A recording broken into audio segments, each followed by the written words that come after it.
আসসালামু আলাইকুম, ওয়েলকাম সবাইকে। তোমাদের জন্য নিয়ে আসলাম আরো একটি নতুন ভিডিও। আজকে তোমাদেরকে নতুন একটি রেসিপি বানিয়ে দেখাবো। এটা হচ্ছে কচু শাকের ডাঁটা ঘন্ট। তো আমি শাকটা কেটে নিচ্ছি।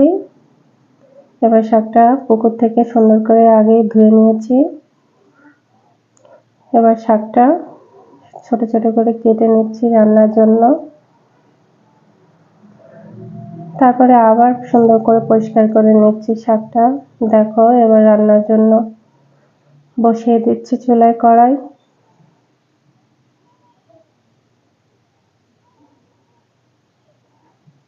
চুলার আঁচটা জ্বালিয়ে দিলাম। দিয়ে দিলাম কিছু চিংড়ি মাছ, পেঁয়াজ কুচি, কাঁচামরিচ কুচি। এবার অল্প পরিমাণে একটু পানি দিয়ে